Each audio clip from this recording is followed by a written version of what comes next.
It's one of the greatest speeches I've ever heard as far as how he channeled his passion and focused it on our goal at hand, and how he channeled his adversity and focused it in the right direction. And when someone has that kind of credibility, you can't do much but listen and focus your life in the same direction as they have, and feel very blessed to have the speaker we had tonight.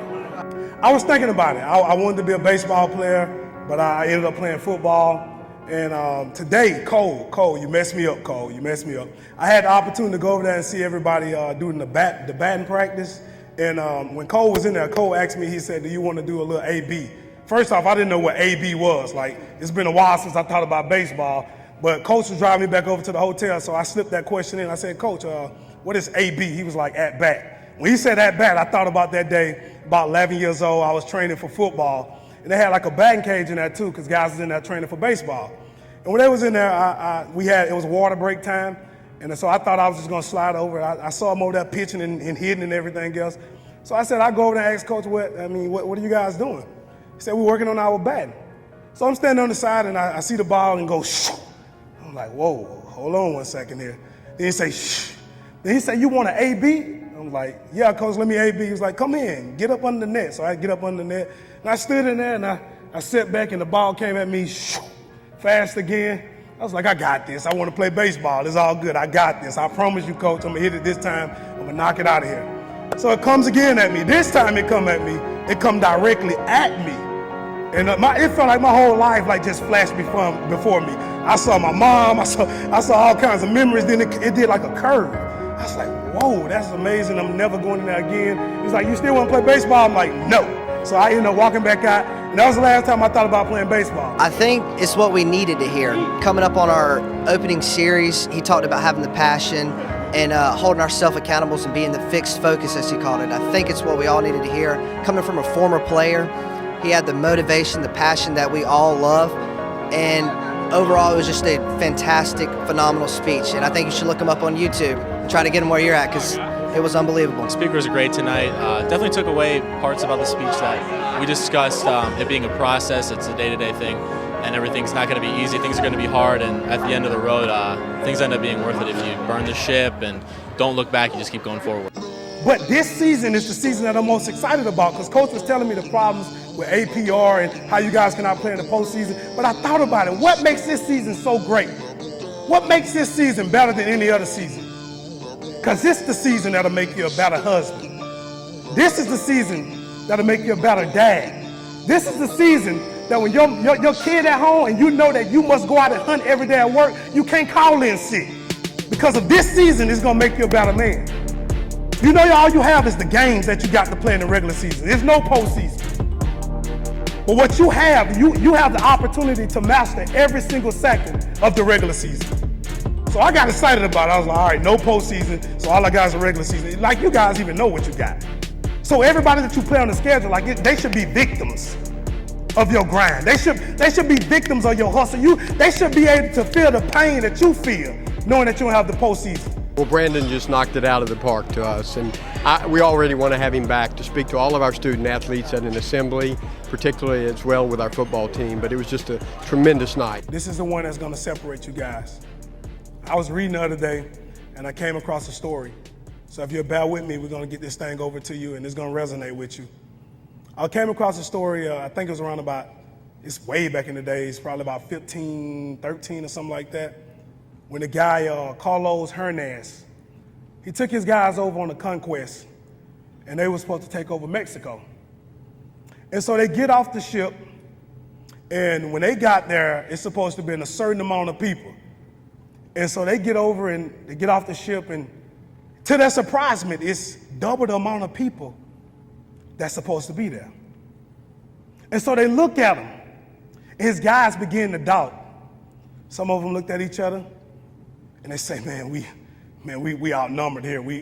This is an obstacle too big for us. This is something that we can't beat it. I promise you. This is too many people. Kind of like the David and Goliath type of story. This is way too many people. It's not possible for me to beat this.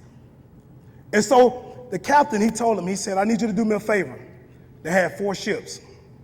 He said, I need you to do me a favor. He said, I need you guys to turn around, and I need 2 of you guys to do me a favor. I need you to take this torch, and I need you to go over and burn the ships. The guy's looking like, what? Burn the ships. Hold up, that's our chance out of here. We don't look like we're going that way, so this is our only way out of here. So you want us to turn around and burn the ships? And he stuck his sword in one of them chests, and he said, I told you to burn the ship. He said, all right, I got you. So he turned around and he began to burn all the ships. It's about 4 ships. Now at this point, they have no transportation out. And he said, the only way that you get out of this obstacle that you're facing, the only way you get out of what you're going through and what the opposition say that you cannot even beat it, you cannot even have a chance of beating it. He said the only way that you get out of it is you got to turn around and fight. And so he told his guys, he said, you either going to reach success or you're going to die. And to be specific with you guys, what he said you're going to either reach success as a team or you're going to die as individuals. And the guys looked at him and they took upon the challenge. A couple minutes went by and they began to fight. A couple hours went by, they began to fight. They was outnumbered. Things didn't look like they was gonna win. The odds were stacked against them. They began to fight. They wiped out the whole village. And eventually they took over. See guys, you gotta understand something. It may look like the obstacle is too big for you this year. You don't have the postseason. It may look like you don't have a chance to still do what you set out to do when you signed that scholarship. But I want to challenge you. The problem with some people is they do not succeed because they got too many plan Bs. They got too many retreats. It's no retreats left. You only got one mission. You signed up for it. You all in now. And after these 6 days are over, you're going to start a mission. And at times it's going to look too big. You may have a man go down. Somebody may get hurt. You may have something else happen. But are you going to retreat or are you going to turn around and fight your way out? Your only chance, your only opportunity is to fight. My only chance to make it out of the hood, 2-bedroom house with 15 people. Most of the people in my family, high school dropout. My only opportunity, my only chance was to make it out was to turn around and fight every single day because I owe it to somebody. So when you turn back, because I was talking to Coach, and Coach already told me, he said, B, I already burnt the ships. Dang, you in trouble. The ship already been burnt, you can't retreat now.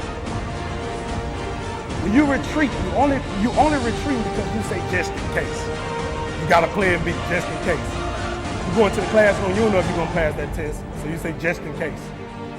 There are no retreats this year. You have a mission. And in 6 days, the quest will start.